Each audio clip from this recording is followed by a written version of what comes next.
નમસ્કાર મિત્રો અને વડીલો, તમારું બધાનું ગુજરાતી સ્ટોરી ચેનલમાં સ્વાગત કરું છું. જો આ સ્ટોરી તમને પસંદ આવે તો આ ચેનલને સબસ્ક્રાઈબ, લાઈક, શેર અને કમેન્ટ જરૂર કરજો. ખુશી કઈ રીતે શોધવી એ આ સ્ત્રી પાસેથી શીખવા જેવું છે. છેલ્લે સુધી વાંચો.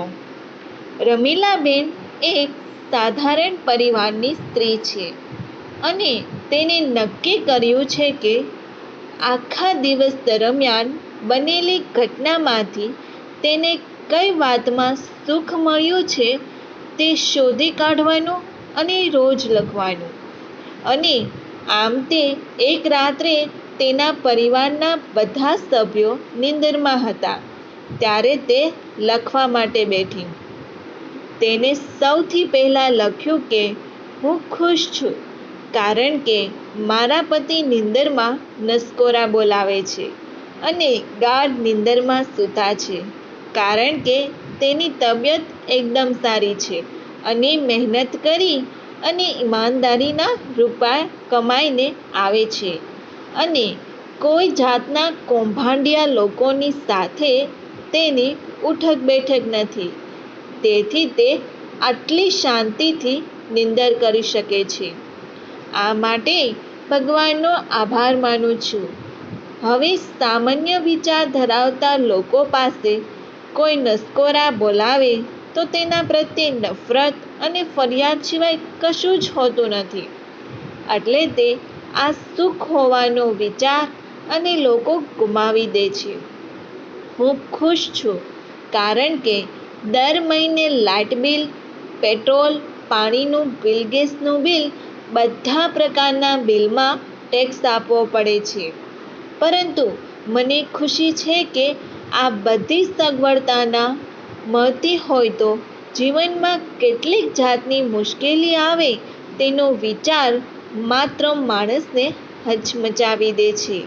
ભગવાનનો આભાર કે આટલી બધી સગવડતાઓ આપણને મળેલી છે. હું ખુશ છું કે મારા સંતાનો ભણવામાં હોશિયાર છે. સ્કૂલેથી છૂટીને સીધા ઘરે આવે છે. ક્યાંય પણ પોતાનો સમય ખોટી રીતે વિતાવતા નથી અને કોઈને ખરાબ સંગત પણ નથી. ઘરે આવી હોમવર્ક પણ રોજ કરી લે છે અને એ માટે ભગવાનનો આભાર માનું છું. હું ખુશ છું કે આખો દિવસ અને રાતના 11 વાગ્યા સુધી ઘરકામ, જેમાં ઘરની સાફ સફાઈ, પોતા કરવા, રસોઈ બનાવવી, બધાના કપડાં ધોવા, આટલું બધું કામ કર્યા પછી પણ રાત્રે લખવા બેસી શકું તેવી સારી તબિયત અને હિંમત આવી જાય છે. અને તે બધાથી વધારે કે મારી પાસે પોતાનું ઘર છે.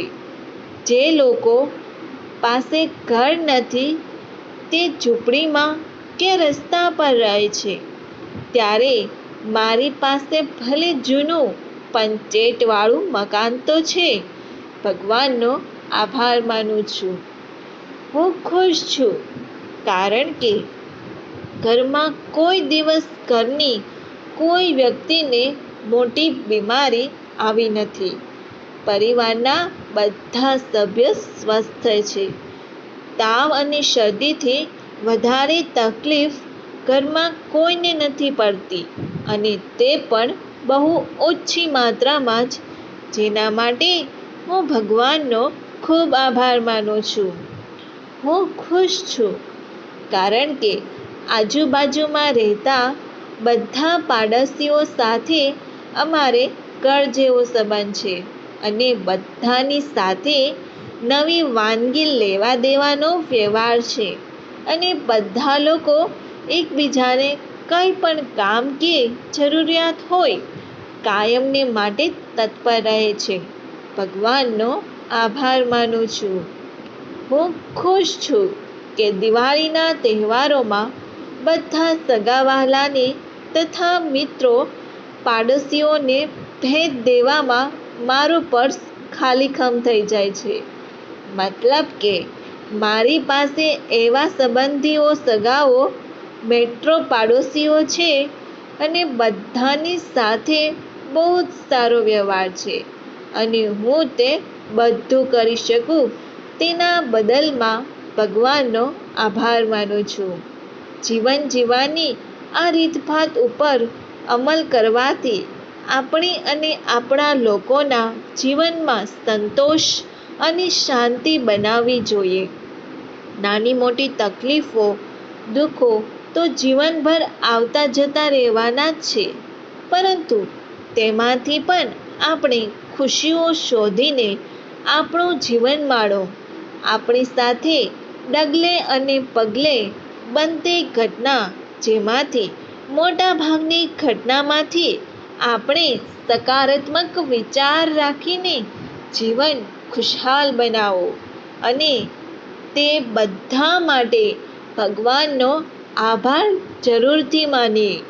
અને અંતમાં આ સ્ટોરી વાંચવા બદલ પણ આપ સર્વોનો ખૂબ ખૂબ આભાર અને ભગવાનનો પણ, કારણ કે આપણી પાસે એવો ફોન છે જેના થકી આ ઓળખાણ અને સંબંધ બંધાયો છે.